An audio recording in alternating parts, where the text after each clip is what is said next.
Friends, welcome to my channel MS tutorial. आज हम advertisement writing के बारे में पढ़ेंगे। एडवर्टाइजमेंट राइटिंग के अंदर भी हम मैट्रिमोनियल एडवर्टाइजमेंट पढ़ेंगे। मैट्रिमोनियल एडवर्टाइजमेंट के अंदर भी 2 टाइप्स के एडवर्टाइजमेंट आते हैं। वन टाइप होता है वांटेड ए ब्राइड ग्रूम और सेकेंड टाइप होता है वांटेड ए ब्राइड। ब्राइड ग्रूम का मतलब यहाँ पे होता है वर। आज हम वांटेड ए ब्राइड ग्रूम के बारे में पढ़ रहे हैं। वांटेड ए ब्राइड अगले लेक्चर में बनेंगे। तो हम वांटेड ए ब्राइड ग्रूम लिखते समय सबसे पहले हम 3 पॉइंट याद रखेंगे। इन 3 पॉइंट को एज इट इज़ अपने दिमाग में बैठा लेंगे। पहला पॉइंट है गर्ल्स कैरेक्टरिस्टिक्स। फिर उसके बाद में आपको गर्ल्स कैरेक्टरिस्टिक्स के अंदर ए पॉइंट आता है फिजिक्यू। सबसे पहले फिजिक्यू आता है। फिजिक्यू के अंदर आपका एज आ जाती है, बॉडी अपीयरेंस आ जाता है, आपकी हाइट आ जाती है, आप कैसे दिखते हो, आपकी कितनी एज है और आपकी कितनी हाइट है। बी आता है आपका क्वालिफिकेशन,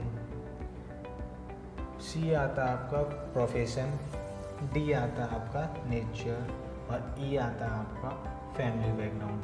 ये किसकी कैरेक्टरिस्टिक्स हैं? गर्ल्स की कैरेक्टरिस्टिक्स हैं। और फिर उसके बाद में आपको सेकंड पॉइंट लिखना है बॉयज़ कैरेक्टरिस्टिक्स। फिर उसके बाद में आपको थर्ड पॉइंट लिखना है कॉन्टैक्ट डिटेल्स या एड्रेस, जिसे कॉन्टैक्ट डिटेल भी बोल सकते हैं, आपको एड्रेस भी आ जाता है पूरा।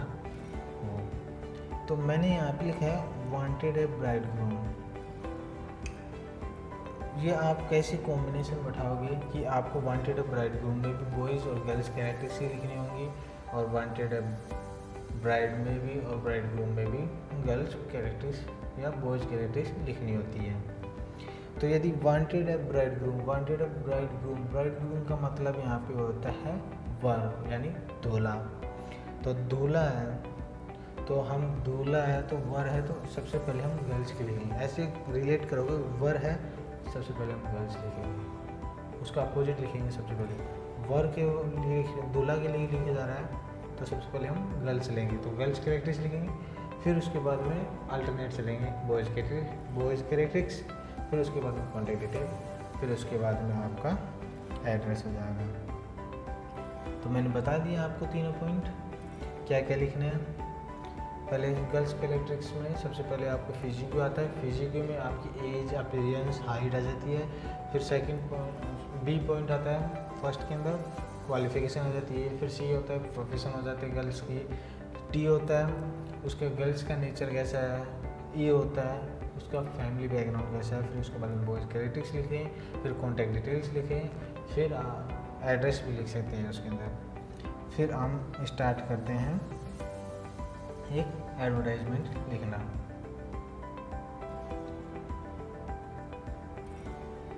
एडवर्टाइजमेंट लिखने से पहले या लिखने के बाद में आपको उसको बॉक्स में कंप्लीट बंद करना होता है।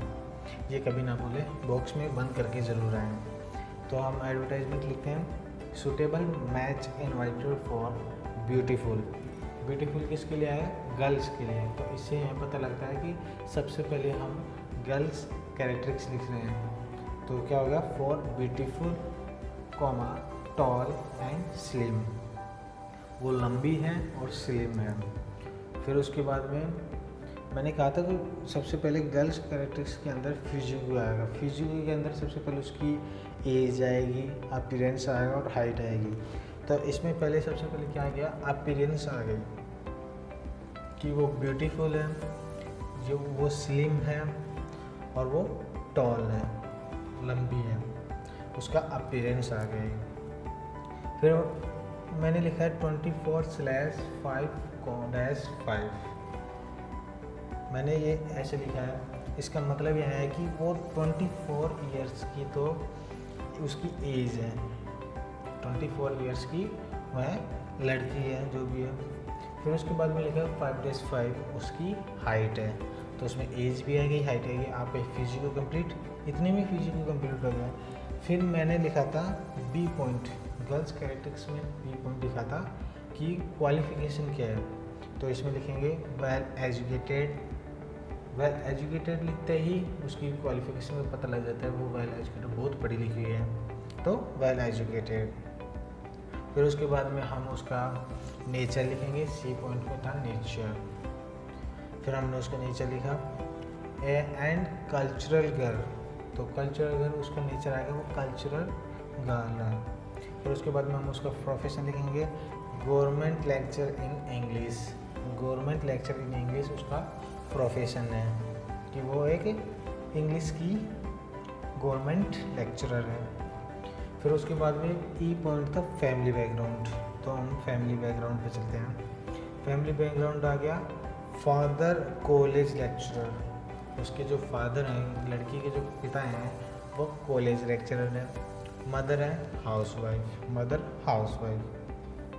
फिर हम लिखेंगे सिंगल डॉटर इन 3 सिबलिंग्स, वह सिंगल डॉटर है इन 3 सिबलिंग्स, सिबलिंग्स मतलब सगे भाइयों में, वह 3 सगे भाइयों बहन भाइयों में एक सिंगल डॉटर है, तो मतलब उसके 2 भाई हैं और वह एक सिंगल डॉटर है। तो ये उसकी फैमिली बैकग्राउंड आ गई।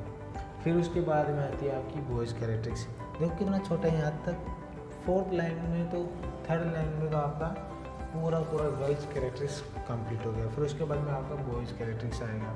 फिर बॉयज़ कैरेक्टरिस्टिक्स लिखेंगे looking for handsome comma tall, ये उसका क्या आ गया फिजिक्यू, बॉयज़ कैरेक्टरिस्टिक्स में फिजिक्यू चलेगा, वैसे ही फिजिक्यू चलेगा। फिजिक्यू के बाद में आप वो लिखोगे क्वालिफिकेशन लिखोगे, फिर उसका नेचर लिखोगे, फिर उसके आप प्रोफेशन लिखोगे, फिर उसका फैमिली बैकग्राउंड भी लिखोगे।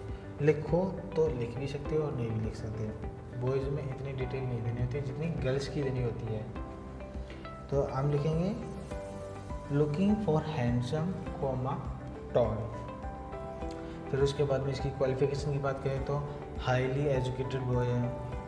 फिर उसकी हम एज की बात करें, एज नॉट अबाउट 20 years /6-5, तो 6-5 उसकी हाइट हो गई और 20 years से वो 20 years से उसकी एज हो गई।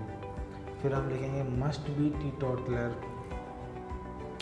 वो मस्ट बी टीटोटलर है।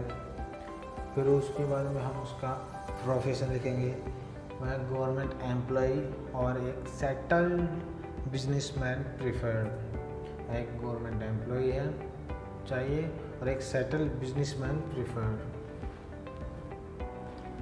लड़की के हिसाब से आपको लड़का देखना होता है, यदि लड़की वालों को लड़का देखना होता है तो वो अपनी लड़की के हिसाब से लड़का देखते हैं। यदि लड़की वेल एजुकेटेड है तो लड़का भी वेल एजुकेटेड होना चाहिए, तभी आप हाईली एजुकेटेड बॉय लिखिए। यदि लड़की 24 years की है, मैंने लिखा है यहाँ पे 24 years, लड़की में 24 years लिखा, तो लड़का लड़की से ज़्यादा उम्र का नहीं होना चाहिए। 3 या 4 साल का गैप आ सकता है, या 2-3 साल का वैसे गैप आता है, 3-4 साल का भी बहुत ज़्यादा गैप हो जाता है। फिर मैंने लिखा है इज़ नॉट अबाउट 20 years का, वो 20 years से ज़्यादा का नहीं है, इतना चलता है। मस्ट बी टीटोटलर, वो कोई नशा वशा कुछ भी नहीं करता है। फिर वो गवर्नमेंट एम्प्लॉय और सेटल्ड बिजनेसमैन प्रीफर्ड। फिर लड़की वाले कहते हैं या हमें गवर्नमेंट एम्प्लॉय हो या कोई सेटल्ड बिजनेसमैन प्रीफर्ड हो, चाहे वो लड़का गवर्नमेंट एम्प्लॉय हो चाहे वो सेटल्ड बिजनेसमैन हो। फिर उसके बाद में आपका कॉन्टैक्ट डिटेल आ जाता है, राइट टू और visit hers with complete biodata, उसका complete biodata comma 2 recent full size photo, 2 recent full size हाल ही में खींची हुई 2 recent फुल साइज फ़ोटो। फिर उसके बाद में आप एड्रेस लिख दें, एड्रेस लिखा 123/45 शक्ति विहार कोबा। फिर आपको अपना मोबाइल नंबर दे दें। फिर आप उसमें आपने ईमेल भी दे सकते हैं, ईमेल एड्रेस भी दे सकते हैं, जो कि आप अपने XYZ अपने मन से कोई भी ईमेल आईडी लिख सकते हैं। तो आज हमने मैट्रिमोनियल एडवर्टाइजमेंट में वांटेड ए ब्राइडग्रूम के बारे में पढ़ा।